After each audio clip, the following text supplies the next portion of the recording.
God made the world and all its wonders for man to explore. And there are countless wonders just outside your front door. Now join natural world photographer and journalist Roger W. Downs as he shares the stories of the people, places, music, and cuisines he has discovered as we explore with RWD. Hey, welcome back in to Explore with RWD.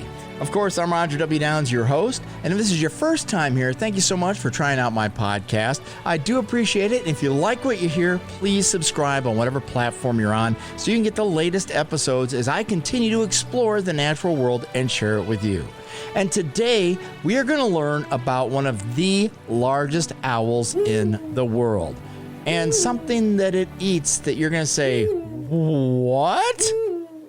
But before we get to all the shock and awe, let me introduce our guest today from the Palm Beach Zoo in Florida. It's Animal Care Supervisor Callie Carpenter, who's also an expert on the Eurasian Eagle Owl, the largest owl in the world.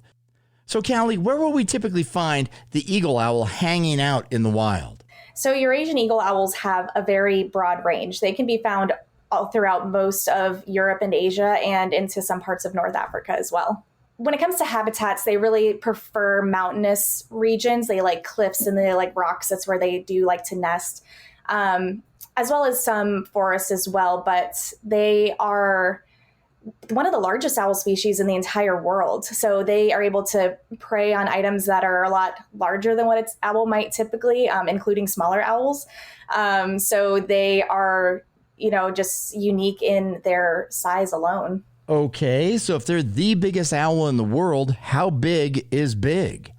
So typically for a male eagle owl, it's going to be about, so I'm going to say 3 pounds, and that doesn't sound big, but for an owl, that is pretty big. And then maybe about 5 to almost 6 pounds for a female. The females are bigger because they are the protectors of the nest. So when it comes to breeding for the eagle owls, the males will build the nest, they prepare it, and that helps to attract the female over because she's got a nest ready for her.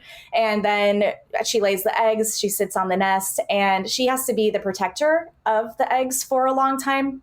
Whereas the male, well, his job is to go out and be really agile and get a lot of food for her and the chicks as well. So he goes out and has to be really swift and agile. So he's a little bit smaller, whereas the female is bigger. And that's pretty typical for most bird of prey species, that the females are significantly larger than the males.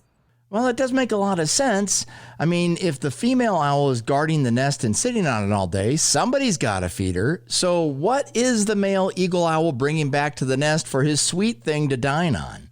So typically it's mammals, but they're not picky. They'll eat a little bit of everything. So it's mostly mammals. So things like rabbits and mice to foxes. But probably the most surprising thing that they've been documented eating are small deer, like baby deer, which if that gives you an idea of how big these birds are, that's something that they can prey on. They're very strong and they can take down prey that's a lot larger than what, typically what an owl could. It's something more like what an eagle might do.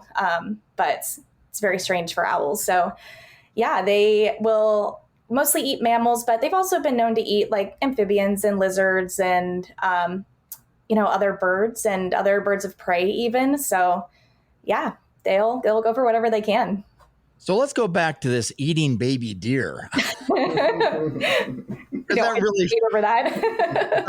I've never heard of an owl eating a fawn before. So do they just come down and attack the deer, or do they actually attack it, kill it, then fly off with it? So what they would probably do, because I'm sure they don't want to deal with mama deer, is try to grab it and fly away with it and then do what they can. So what makes owls so amazing to me is their ability to hunt. They are completely designed to be super effective hunters. Everything from their ability to find their prey using their senses to their ability to swoop in and silently fly, which is a skill that a lot of birds don't have, to be able to fly in without being detected. And they have these ridiculously strong talons that are kind of designed like ratchets where they don't have to use a lot of muscle to close their talons onto something because their tendons that are in those feet just lock into place, and then they can use their strength to carry that item away. So they're more likely going to go after smaller items because those are easier. But if you've got a hungry bird and they find a vulnerable and like larger animal, that's going to be good, and that's going to feed them for a while. So would someone who is visiting, let's say, North Africa or even into Europe there where the owls reside, should they be worried about their pets, such as like my dog Casey here sitting in my lap, who would be about the size of a fawn, I would think? So if you have your pet with you and like right next to you, probably don't have to worry about it. But if your pet is, outside just running around, then that could totally be prey for an eagle owl. Okay, I'm still stumped on this. An owl flying off with a fawn. How much do fawns weigh? Something like maybe 10, 15 pounds? Yeah. So I would imagine that in those cases, maybe it's a female eagle owl going after the fawn. I don't know for sure, but that would be my guess, with that it would be a larger owl going after that larger prey item. But yeah, I don't exactly know how big a fawn is, but I can't imagine that when they're born, they're more than like maybe 10 pounds or so. I'm just going to say this for the record. Eagle owls now officially scare me. But I'm pretty sure I can control my fear. Let's talk a little bit about breeding season. Do eagle owls date? Do they mate for life? Give us the whole 9 yards, Callie. So the eagle owl, most of the year, they're very territorial. They don't really want to be around other owls. So they usually have this territorial call that they'll emit. But during breeding season, which they'll start doing a mating call around like really late fall. And then that helps to, so they kind of do this like dual singing. So once they have found each other, they kind of do this mating call back and forth that kind of sounds like a little bit of like a staccato chirping in a way.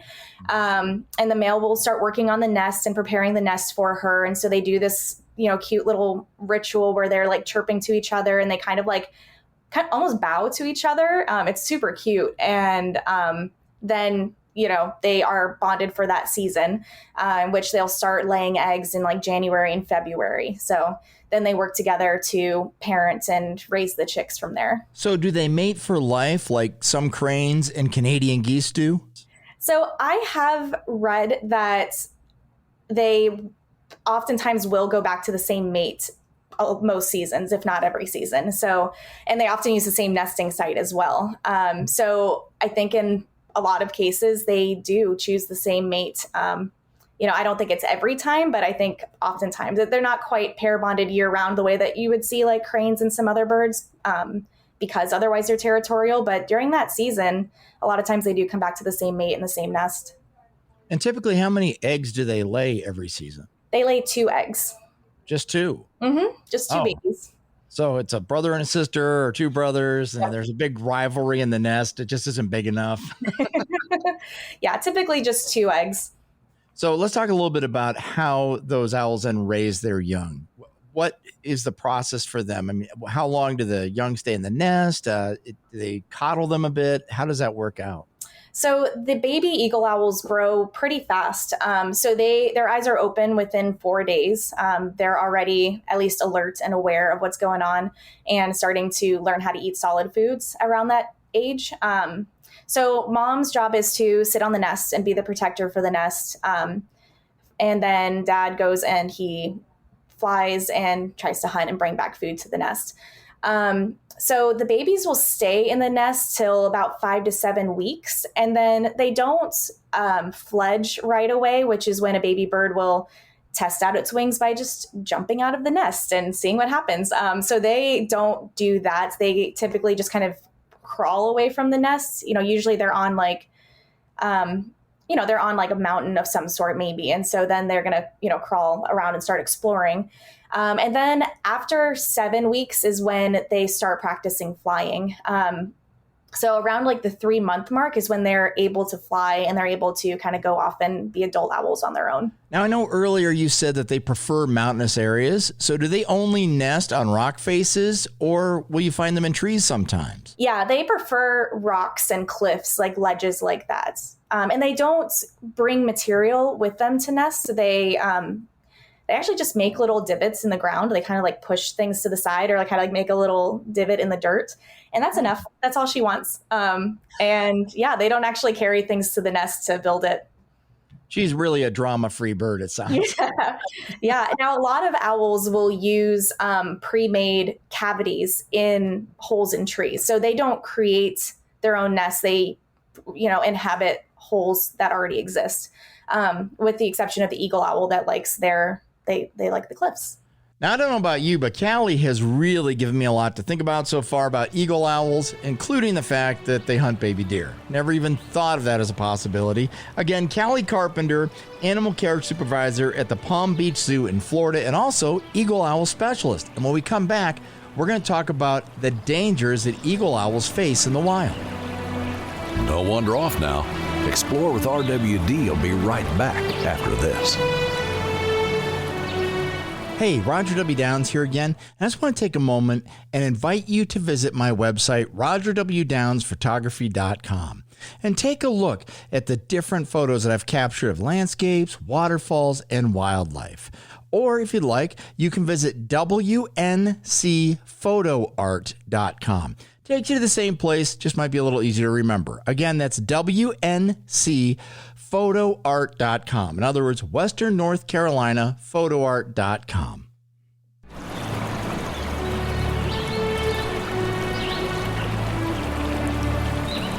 Welcome back to Explore with RWD.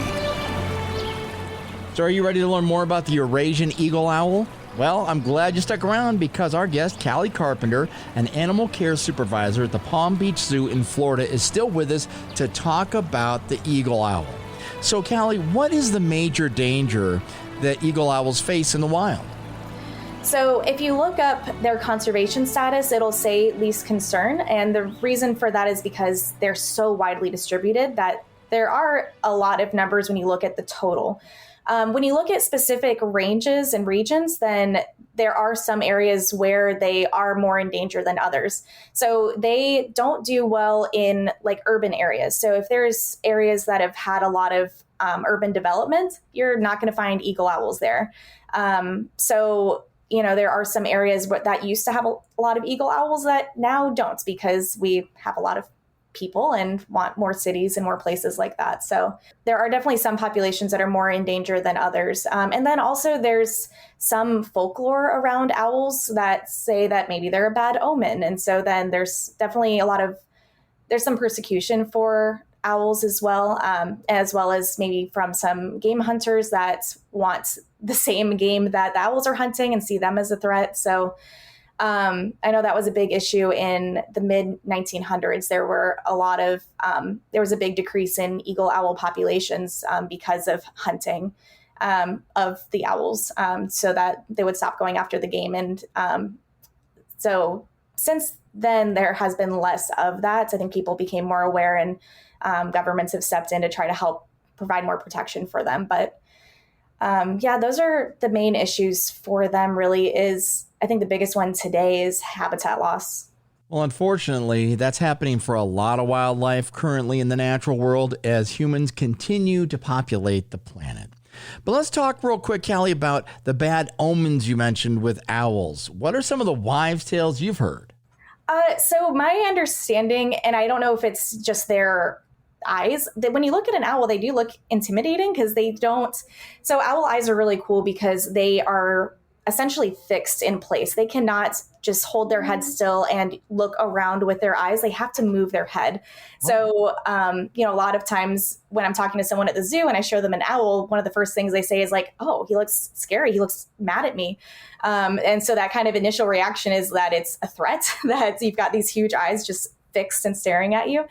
So I would guess that that's where some of the folklore came from, is seeing them. And then also the fact that they're silent flyers, so they're startling too, that you don't see them coming or hear them coming. So that's where I think some of that folklore comes from, is just a misunderstanding of the owl and how cool they really are.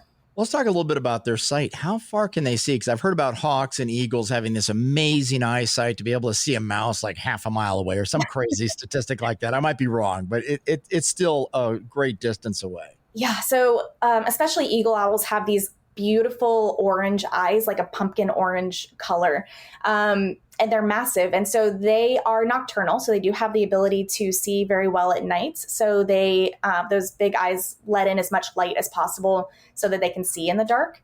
And so when it comes to distance, I believe it's something like half a football field away, they can see, something as small as a mouse scurrying. But they also have all of these other skills that help them tune into some of those small items, like their ears are not like ours that are parallel, like equal distant on either side of the head. The owls actually have ears that one is a lot higher than the other, and that helps them to pinpoint exactly where sounds are coming from, as well as the fact that their faces have kind of a flat shape to them. And so that facial disc helps to funnel noise into their ears the same way that if you were to cup your hands behind your ears, it helps to funnel the noise and you can hear better. That's what owls have naturally, the way that their face is built. So just everything about the owl is just designed to be super effective at hunting and finding food. So they can see small items and notice those small movements. And because their eyes are so large and fixed in their skull, they have to be able to move their head a lot. So they can rotate their head about 270 degrees around to look behind them, so that they can see what's happening around them. So they have twice as many cervical vertebrae in their neck. So we have 7, they have 14. And that allows them to have that super flexible neck and be able to look around at everything. So when an owl says it has a kink in its neck, it's not joking around. Right. Now, this next question, Callie, I'm only asking it because I read it online. There seems to be a lot of debate. Is it legal or illegal to own an owl as a pet?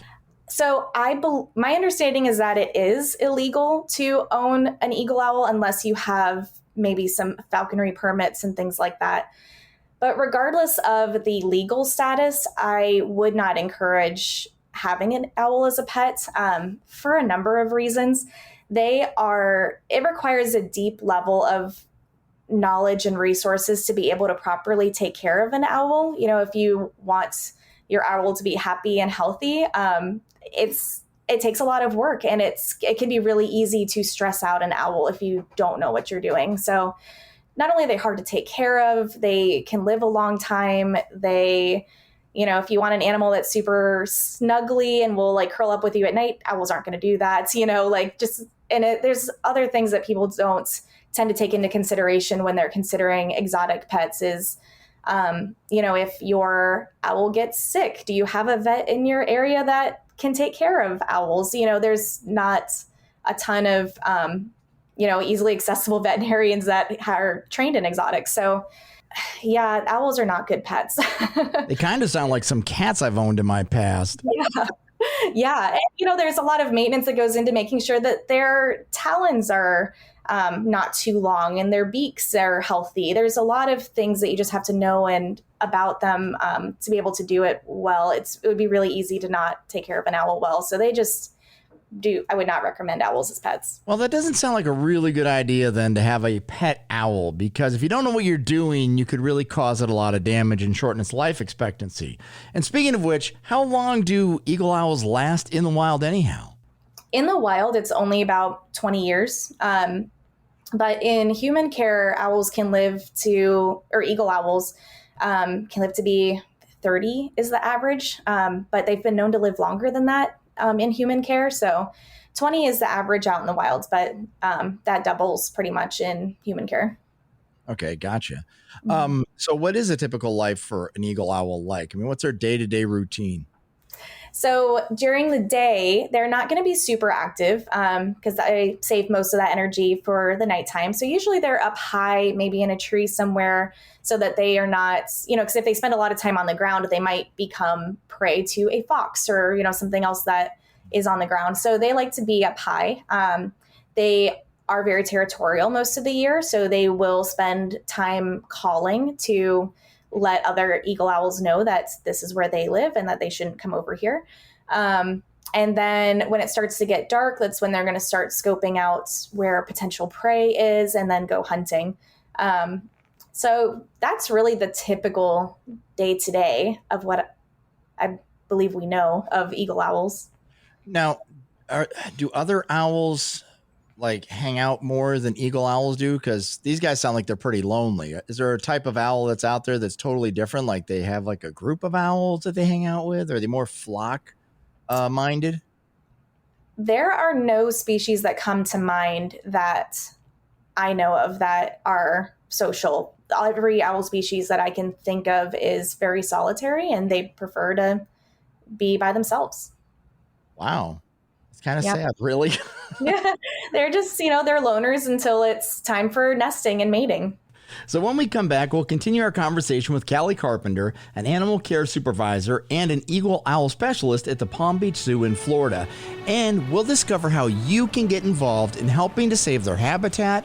We'll also be introduced to a program that the Palm Beach Zoo is currently executing that uses an owl to capture birds. It's not as bad as what you're thinking. Stick around. That's next. Explore with RWD. We'll be right back after this.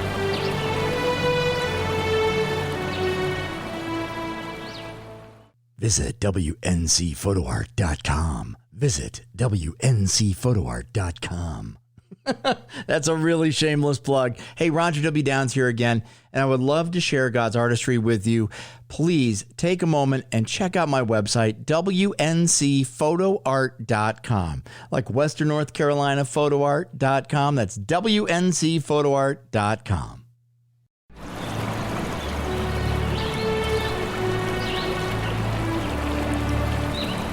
Welcome back to Explore with RWD.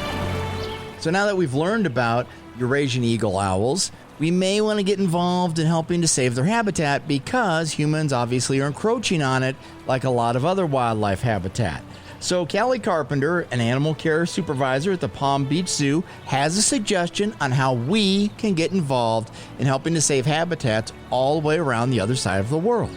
For eagle owls, I honestly think the best place to start is just awareness. Just talking about them more and their needs is huge for the eagle owl to kind of bust some of those myths that they maybe are scary, and talk about how awesome they are and how necessary they are for the environment.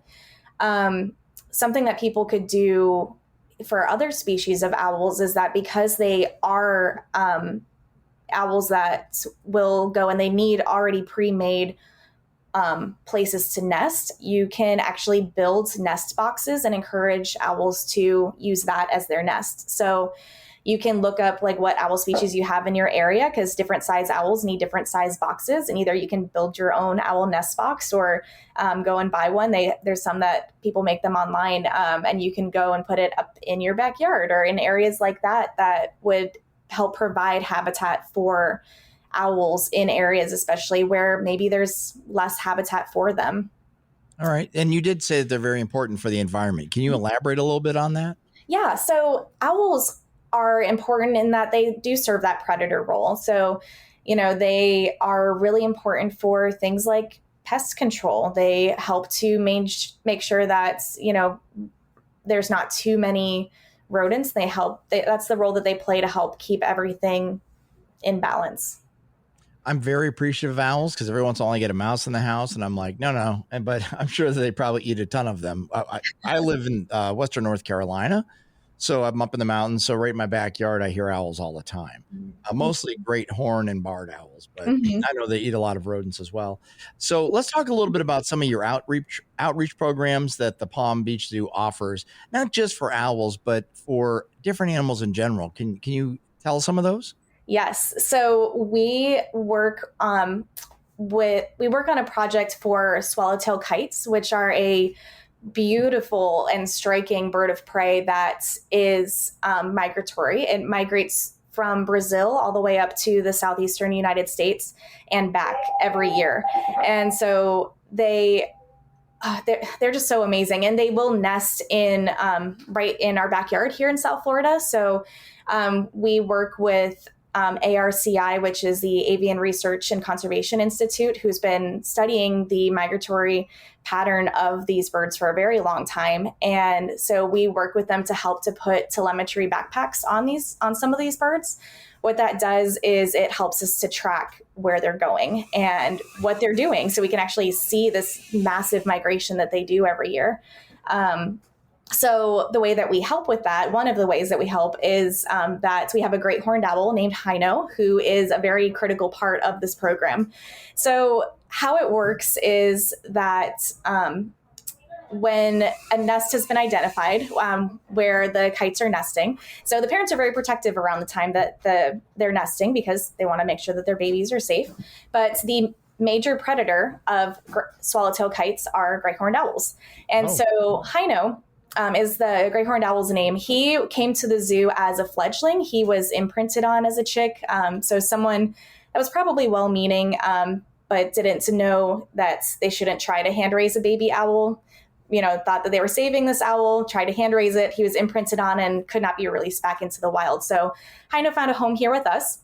So he's been an outreach animal with us for his entire life. He's, super comfortable in a lot of environments. So we, bring him out into the field, and what we do is we set up a mist net, which is a very particular type of net that is designed to safely catch birds.